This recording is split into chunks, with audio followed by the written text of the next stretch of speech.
예. 저번 간담회 때 오셨던 어머니 나가시네요. 안녕하세요. 저는 강남 메가스터디 재학생반에서 학생들의 입시를 맡고 있는 김원상이라고 합니다. 반갑습니다. 사실 저희 선생님들이 워낙 열정적이시고 그래서 굉장히 학구적으로 가셨는데, 그래서 저는 반대로 가야 되나 살짝 고민을 했는데요. 제가 하는 부분 역시 너무나 중요하고 그렇기 때문에. 근데 이제 학생들, 저희 지금 다니고 있는 학생들 보면 되게 답답할 때가 많아요. 그럴 수밖에 없는 게, 우리 아이들은 너 이거 해, 이게 되게 도움이 돼, 그렇게 얘기를 안 하면 안 해요. 안 해서 3학년 때 이제 입시 목전에 닥쳤을 때 본인의 어떤 부족함을 굉장히 알죠. 근데 이제 지금 이제 고등학교 시작하는 분들 같은 경우에는 사실 고3 있잖아요. 고3 입시는 굉장히 쉽습니다. 왜냐하면 그 학생들이 걸어온 길이 있거든요. 그 길만 보면 넌 저쪽으로 가야 되겠다, 넌 저쪽으로 가야겠다, 이게 되게 쉽게 나와요. 근데 예비 고1, 아직 고등학교 시작 안 한 친구들은 굉장히 어려워요, 사실. 왜냐하면 본인 길을 본인이 만들어야 돼요. 근데 그 본인 길을 만들 때 가장 중요한 것들이 몇 개가 있는데, 그 부분에 대해서 오늘 설명을 드리는 게, 여기 오신 그 예비 고1 자녀분들을 두신 부모님들한테 가장 필요한 조언이 아닌가 하는 생각을 드립니다. 그리고 이제 아까 저희가 오전에도 11시에 설명을 했고, 지금 이제 두 번째 똑같은 내용을 하고 있는데요. 입시 쪽에서 약간 달라진 게 있습니다. 사실 아까 국어 선생님께서 좀 말씀을 하셨는데, 고려대학교에서 이제 지금 현재 고1 학생들에 대한 입시에 대한 계획, 이게 이제 내년 3월에 이제 계획안을 발표를 하는데, 그 전에 이제 미리 기자 간담회를 통해서 이제 말씀을 드렸는데, 사실 저희는 다 예상하고 있었고요. 그쪽으로 가게 될 것이다. 근데 누가 선수를 치느냐? 사실 올해 초에 서강대학교라는 학교 아시죠? 지금 대통령님께서 졸업하신 그 학교에서 지금 오늘 고려대학교가 발표한 내용과 똑같은 발표는 아니었어요. 계획을 하고 있다라는 걸 미디어에 흘렸던 적이 있는데, 저는 저는 사실 연대가 먼저 할 거다고 생각을 했는데, 사실 연대는 입시 쪽에서만 보면, 제가 입시를 공부하는 사람으로서 말씀을 드리면 굉장히 빨랐고요. 그동안의 어떤 행보들을 보면, 그리고 굉장히 우수한 학생들을 어떻게 하면 잘 뽑아올까에 대한 기발한 어떤 아이디어들, 그런 것들을 많이 갖고 있었던 학교인데, 입학처장님이 바뀌면서 좀 굼떠진 게 아닌가 하는 생각은 듭니다. 그래서 연대가 선수를 칠 줄 알았는데, 의외로 굉장히 느리다고 생각했던 고대가 선수를 쳤죠. 예. 그래서 간단하게 발표 내용을 요약해 드리면, 아마 언론을 통해 알고 계시겠지만, 요지는 그거죠. 지금 학생부 종합전형. 학생부 종합전형이 뭘까라고 하는 건 간단하게 설명을 드릴 거예요. 근데 그 학생부 종합전형이라고 하는 것들로 굉장히 많은 인원을 뽑겠다라고 하는 게 발표의 그 주 핵심입니다. 그러면 사실 제가 98학번입니다. 98학번인데, 아마 여기 계신 부모님들 아마 저보다 조금 연배가 조금 더 있으시지 않을까, 학력고사 보시고 대학을 간 세대가 아닐까 생각이 드는데, 저도 그렇고 여러분들도 그렇고 어떤 국가적인 시험 있죠. 학력고사 또는 저 같은 경우는 수능, 요 국가적인 시험, 그 시험을 통해서 그냥 줄 세워서 대학을 갔죠. 저도 그랬고. 근데 원래는 그런 방법이 있었습니다. 수능이라고 하는 방법이 있었는데, 수능의 어떤 변별력, 수능이 쉬워졌다라고 하는 거죠. 물론 이제 쉽게 내는 이유에는 여러 가지 이유가 있을 것 같아요. 근데 어쨌든 현상적으로 보면 수능이 굉장히 쉬워졌고, 수능을 대체할 만한 무언가를 이미 7, 8년 전부터 준비하고 있었다. 상위권 대학들은. 여기 계신 분 중에 우리 아이는 공기 좋고 물 좋은 저기 경상도, 전라도 쪽으로 보내야지라고 하는 부모님은 아마 없으실 거예요. 그렇죠? 그래서 서울대니 연대니 고대니 보내고 싶어 하실 텐데, 그래서 그 부분, 그 학교들의 어떤 변화, 이런 것들을 일단은 현재 그 입시제도 간략하게 설명해 드리고, 앞으로의 전망과, 그래서 우리 아이가 뭘 해야 되는데, 우리 애가 뭘 준비해야 대학 입시에 좀 더 유리해지는데, 그 부분에 대해서 간단하게 설명을 드릴게요. 제가 미리 말씀드리지만 어떤 꼼수라든지 어떤 그런 건 없습니다. 예.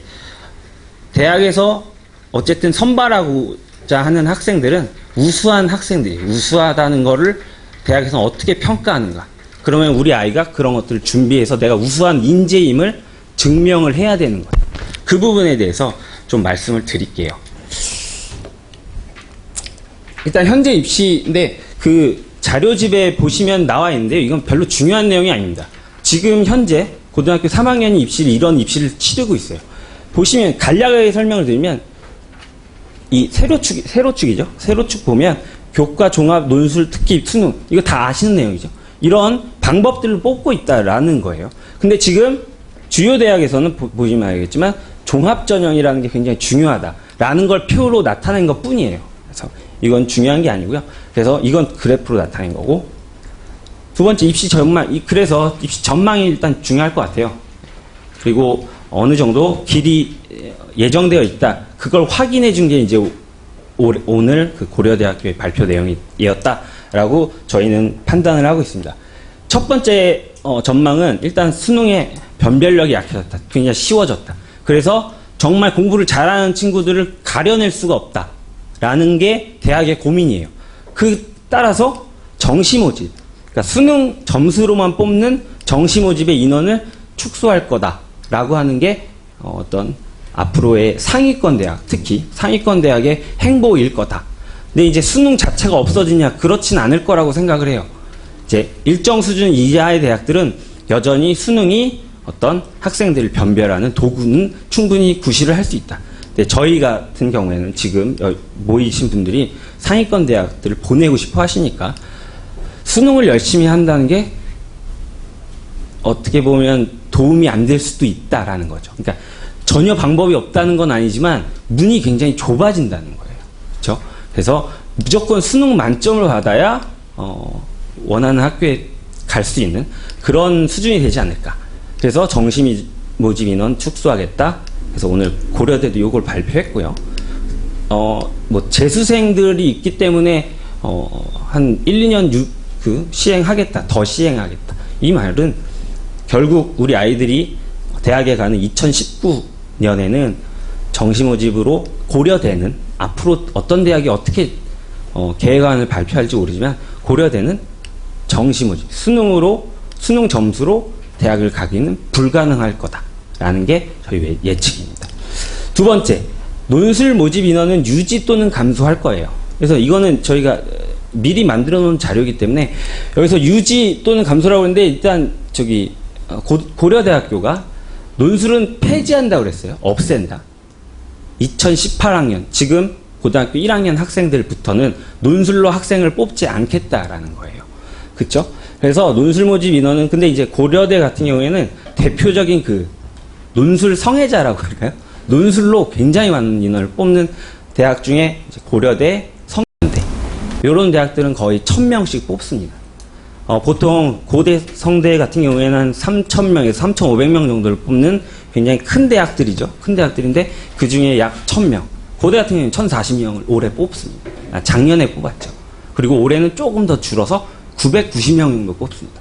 어쨌든 조금씩 줄어가고 있었다. 근데 파격적으로 아예 폐지를 시킨 거죠. 그러니까 다른 대학의 어떤 변화, 대응 이런 것들은 한번 관심을 가지시고 봐주시면 좋을 것 같아요. 그 계획안을 내년 3월에는 꼭 발표를 하게 돼 있어요. 물론 이게 되게 웃기는 게 계획안은 계획안일 뿐이에요. 그게 실제로 우리 아이들이 3학년이 됐을 때 2학년 아마 3학년 그러니까 2018년이죠. 2018년 4월에서 5월쯤에 모집 요강을 발표해요. 우리 대학들이 지금 현재 그러고 있습니다. 그러니까 올해 뽑는 애들을 올해 어떻게 뽑겠다 발표하는 거예요. 굉장히 웃긴 나라죠. 그래서 논술 모집 인원은 유지 또는 감소하고 있다. 세 번째는, 그래서 제가 오늘 말씀드리고자 하는 핵심은 이거예요. 저 입시 파트에서는 이것만 가져가시면 돼요. 그래서 학생부라는 게 굉장히 중요하겠다. 그럼 학생부가 뭐냐?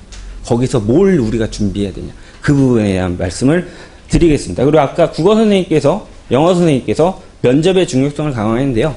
사실 저는 그렇게 생각해요. 이 논술 모집 인원이 줄어들긴 하는데 대학에서 면접을 통해서 얼마든지 구술, 특히 수학 같은 경우, 수학, 뭐 영어, 구술로 물어볼 수 있는 거죠. 그쵸? 굉장히 여러 가지 방법이 있겠죠. 너 이거 풀어봐라, 설명해봐라 라든지, 수학 같은 경우는 어떤 개념을 설명해봐 나한테, 또는 영어로 대화를 해보고 여러 가지 방법이 있을 겁니다. 그래서 학생부랑 면접이 굉장히 중요해질 거다라는 거 말씀을 드리겠습니다. 세 번째 이제 학생부 관리를 이제 말씀을 드리겠는데요. 사실 지금 우리 아이들도 학생부를 갖고 있죠. 다 개인별 학생부. 거기에 들어가면 그 항목이 굉장히 여러 가지인데, 지금 9가지 항목이 있죠. 9가지 항목인데 그 항목 중에 굉장히 중요하다 생각하는 것들 있잖아요. 지금 고입을 지금 준비하고 뭐 원서 쓰시고 이미 뭐 발표 난 학교도 있고요. 아직 이제 준비하고 이런 분들 계실 텐데 아마 학생부에 대해서 조금은 아실 거예요. 그럼 거기에 중요한 것들, 내신이 중요하죠.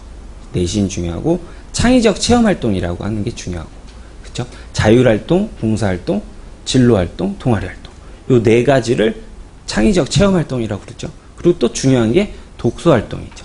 요 세 가지가 가장 중요하다. 이게 대학 입시랑 똑같습니다. 상위권 대학, 서울대. 서울대는 지금 제가 말씀드린 내신, 창의적 체험활동, 독서활동, 그 외에도 이 학생부를 전체적으로 보는 이런 그 방법 같은 경우에는 사실 서울대 같은 경우에는 지금 현재도 약 75% 정도를 이 방법으로 뽑고 있죠. 네. 서울대 같은 경우에는 2,800명을 보통 인문계, 자연계만 예체능 빼고 2,800명 정도를 모집하는데 그 중에 약 2,000명 정도를 이 학생부 종합전형으로 뽑고 있습니다. 이미. 그래서 학생부를 관리를 해주는 게 굉장히 중요하다라고 하는 건 아실 거예요. 아실 텐데 그럼 어떻게 관리를 하냐? 근데 이제 생각하셔야 될 건 제가 생각할 때 두 가지인 것 같습니다. 일단 학생부라고 하는 것 자체가 1년이 지나면 우리 아이가 고등학교 1학년이 돼서 학교 생활을 했어요. 뭐가 기록이 돼 있었겠죠. 그럼 2학년 되면 그걸 1학년 때 거를 수정을 할 수 없다는 거죠. 따라서 근데 이제 1학년 때부터의 학생부가 굉장히 중요하다. 그렇기 때문에 어쩔 수 없이 미리 계획을 잡는 게 굉장히 중요한 겁니다. 그죠? 그러니까 지나고 나면 어떻게 할 수 없는, 그렇기 때문에 지금 굉장히 중요한 말씀을 드리고 있는 거라고 생각을 해요. 그래서 1학년 때부터 체계적인 관리가 좀 필요하고요. 그 다음에 학교생활 충실성. 보고자 하는 거는 크게 두 가지로 나누면 학교생활을 얼마나 충실하게 했는가. 여기 충실하게 했다는 거에는 여러 가지 의미가 있겠죠. 그쵸? 가장 쉽게 우리가 충실하게 했는지를 알 수 있는 건 학교 공부를 어떻게, 수업 시간에 어떻게 잘 들었는지, 선생님 말씀 잘 듣고 예습 복습을 잘 했는지, 그래서 시험이라든지 테스트를 잘 봤는지, 그쵸? 이런 것들 대표적으로 말씀드리는 거예요. 충실성. 그 다음에 되게 중요한 건 또 본인의 어떤 관심 분야를 좀 표현을 해줘야 되는 거죠. 이게 이 학생이 우리 대학에 들어와서 공부를 얼마나 잘할 수 있을까 하는 걸 내신, 이런 것들을 통해서 확인을 하는 거고, 그러면 이 친구가 어떤 분야의 관심 사항이지? 관심 분야가 어디지? 그런 것들을 학생부를 통해서 확인을 한다. 네. 그래서 구체적으로 그러면 학생부라고 하는 것을 두 가지로 나눌 수 있는데, 우선 교과는 쉽게 얘기하면 내신입니다. 그렇죠? 지금 중학교 학생 같은 경우에 7번 항목 교과학습 발달 상황이죠. 교과학습 발달 상황, 그 교과 따라서 그래서 교과라고 합니다. 요 다음 거 보면 비교과라고 되어 있는데, 비교과는 이제 교과가 아닌 나머지 것들이죠. 제가 아까 고등학교 같은 경우에 10가지 항목이 있다고 그랬으니까 비교과는 9가지 항목이 있겠죠. 네, 우선 그래서 교과 모든 과목을 다 열심히 해야 됩니다. 왜냐? 학교 생활을 충실하게 했는지를 확인해야 되기 때문에. 전교과가 그래서 중요하고요. 그 다음에 지원 전공과 관련성이 깊은 과목이 중요하다. 예를 들면 수학과를 가려고 하는데 수학을 못한다. 걔는 힘들다. 아무리 그쪽에 관심이 많다는 걸 증명을 했어도 실제로 공부할 수 있는 능력인가라는 걸 요 관련 있는 과목으로 확인을 한다. 근데 이제 이게 사실 종합전형은요, 고교 등급제를 인정하는 전형이에요. 그러니까 학생을 평가할 때, 그죠? 왜? 지금 고등학교는 서열화가 돼 있잖아요. 그쵸? 다들 인정하시겠죠? 그렇기 때문에 학생을 평가할 때 학생 평가도 들어가지만 학교 평가도 들어갑니다. 그래서 제가 지난 간담회 때 드렸던 말씀이 뭐냐면, 공부 못하는 애들이 많은 학교, 이런 말씀 되게 조심스러운데, 수준 낮은 애들이 많은 학교들이 분명히 있어요. 뭐 서울에도 있고요. 그런 학교는 굉장히 어려워질 겁니다, 앞으로. 그러니까 지금 당장에 우리 아이들이 입시를 하는 게 아니기 때문에. 물론 이제 곧 시작되죠. 3월 달부터 이제 입시가 스타트 된다고 볼 수 있는데, 그러니까 오히려 잘하는 친구들 속에 들어가서 같이 싸우는 게 훨씬 더 유리한 어떤 위치를 점할 수 있을 거다라고 생각을 해서 지금 아직 어디 보낼까, 뭐 숙명 보낼까, 은광 보낼까, 경기 보낼까 이렇게 하실 텐데 숙명은 굉장히 잘하는 애들이 많다는데 거기 가서 저도 일정 수준 이상만 되는 걸 보여주면 돼요. 어떤 학생들은 저기 지방에 우리 학원 같은 경우에는 지방에서도 많이 오거든요. 이제 여름방학 특강이라든지 윈터 썸머스쿨 이때 오는데 저도 처음 듣는 고등학교 거기서 1등이에요. 1등인데 그 친구가 갈 수 있는 최대한의 대학은 한양대예요. 네, 한양대학교가 나쁜 학교는 아니에요. 근데 그 친구 출신, 그 친구가 지금 다니고 있는 그 학교의 선배들 중에 서울대, 연고대 가는 친구 한 명도 없었대요, 지금까지. 그러면 안 뽑아요. 네, 그래서 공부 잘하는 학교. 그래서 저는 사실 일반고 가라는 말씀은 일반고보다 특목고나 자사고를 갈 수 있으면 최대한 가라. 저는 그렇게 주장을 하고 있고요. 그게 아마 맞을 겁니다. 네. 그래서 이런 것들이 중요합니다. 그래서 성적의 추이 이런 것들은 그런 거죠. 1학년 때, 고등학교 1학년 때, 2학년 때, 3학년 때 올라가는 친구들은 결국 대학 와서도 공부를 더 잘하겠네. 이렇게 판단하는 거예요. 근데 이제 이 성적의 추이라는 것도 학교별로 되게 다를 수 있다. 굉장히 수준이 낮은 학교에서는 꼴등하다가 1등해도 크게 임팩트가 없을 수 있어요. 근데 뭐 하나하고 뭐 이런 외대부고 이런 학교에서는 조금만 올라도 그게 굉장히 어렵다는 걸 대학에서는 알고 있죠. 제가 서두에도 말씀드렸지만 지금 학생부 종합전형이라고 하는 것이 예전 입학사정관제의 이름을 바꾼 거에 불과해요. 그래서 거의 한 10년 동안 2007년에서부터 이게 시행이 됐는데 2007년부터 시행이 됐는데 근 10년이 된 거죠. 그동안 학교별 데이터 뭐 다 쌓여 있습니다. 이미 쌓여 있기 때문에 이 친구가 여기서 몇 등이네? 그러면 전체적인 어떤 이 친구의 어떤 선배라든지 이런 학생들의 데이터를 통해서 이 친구는 공부 좀 하는 학생. 그러면 이제 비교과를 보는 겁니다. 비교과. 비교과는 아까 제가 뭐라 그랬죠? 내신 성적을 제외한 나머지. 굉장히 어렵나요? 되게 쉽죠? 굉장히 쉽고요. 입시는 굉장히 재미있고 논리적인 겁니다. 대학이라고 하는 집단을 잘 생각해 보세요. 논리 그 자체잖아요. 논리적인 집단에서 학생을 그 구성원을 뽑는데 비논리적인 방법을 사용하지는 않을 겁니다. 굉장히 논리적이에요. 그래서 관심 분야의 탐구, 대한 탐구 정도를 측정을 하는데 측정하는 방법은 굉장히 논리적입니다. 뭐냐? 어떤 학생이 내가 그 분야에 관심이 있다라는 생각이 드는 건 그 학생이 어떤 책을 보는지를 보면 알 수 있다라고 생각하는 거예요. 당연하게 이해가 되시죠? 그러면 중요해지는 건 뭡니까? 독서 활동을 잘하고 기록으로 남기는 게 굉장히 중요합니다. 그런 학생들이 있어요. 제가 아까 학생부는 정정이라든지 수정이 불가능하다고 그랬잖아요. 1학년 때 깜빡하고 그걸 못 올린 거예요. 그럼 얘는 1학년 때는 독서를 아무것도 안 한 게 돼요. 그러니까 이런 건 굉장히 중요합니다. 왜냐하면 아무리 이 친구가 우수해도 학생부에 그런 우수함이 적혀져 있지 않으면 대학에서 어떻게 그거를 평가할 게 없는 거죠. 평가할 게 없는 학생이 돼버리는 거예요.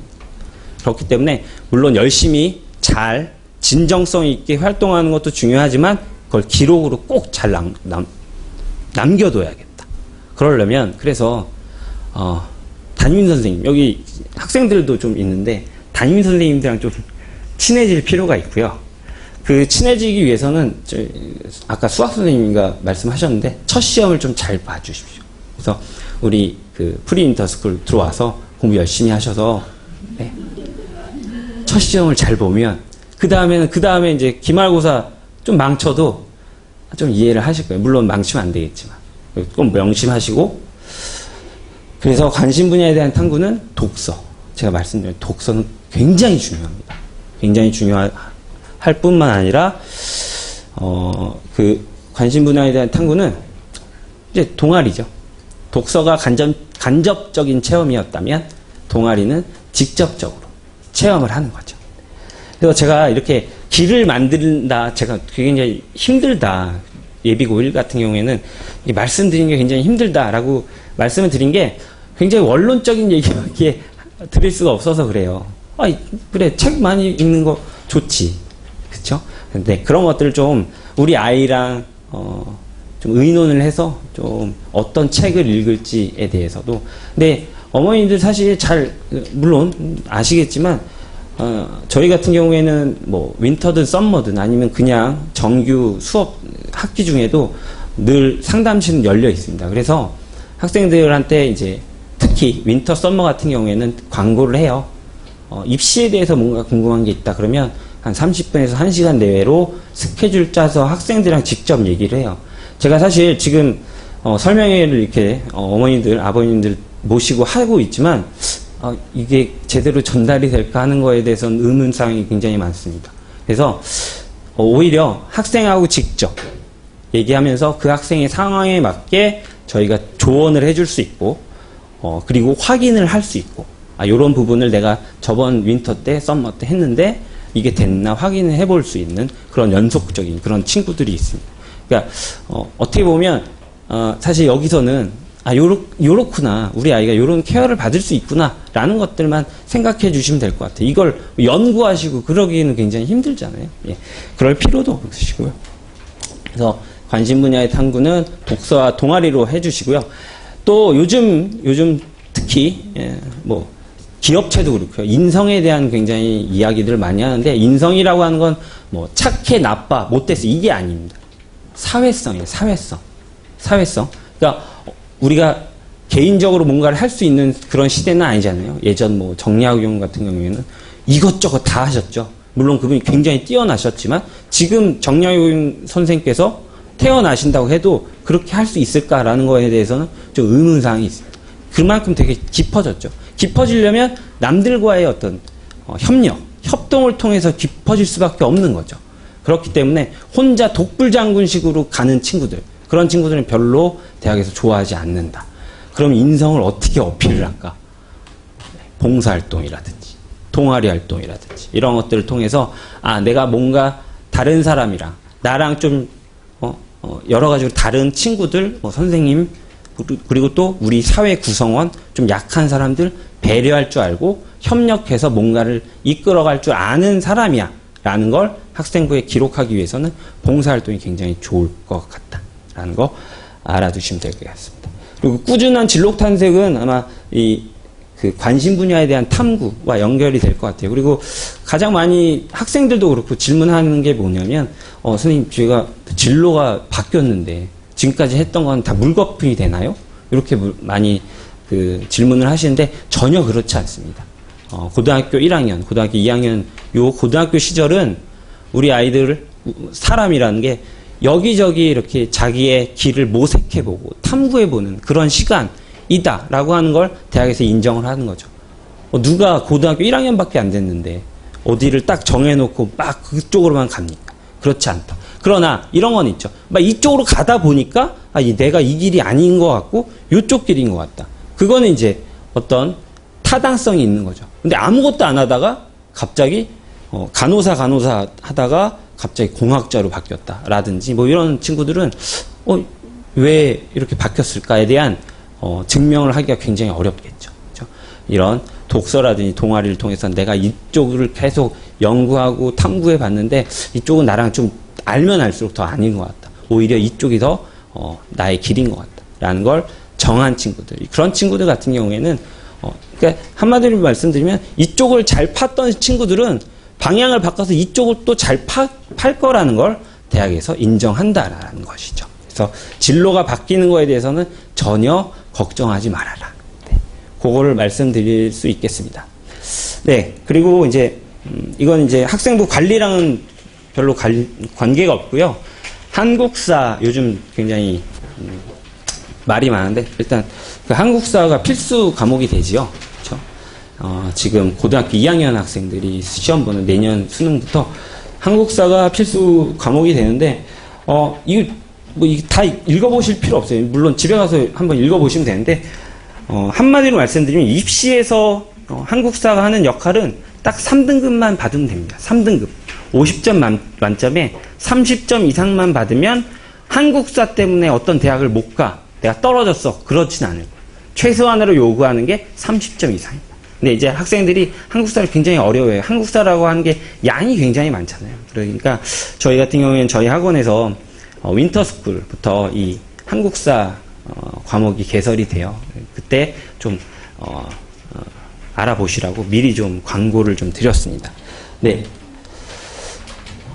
제가 드릴 말씀 여기까지고요. 혹시 선생님들께나 저한테 질문할 거 있으시면 저 같은 경우에는 저 로비에 가 있을게요. 로비에서 있을 테니까 혹시 궁금한 거 있으면 질문해 주시고요. 국어 선생님한테 그 질문 있으면 701호 여기 계시고요. 영어는 702호, 수학은 703호로 가시면 되겠습니다. 네. 그러면 수고 많으셨습니다. 감사합니다.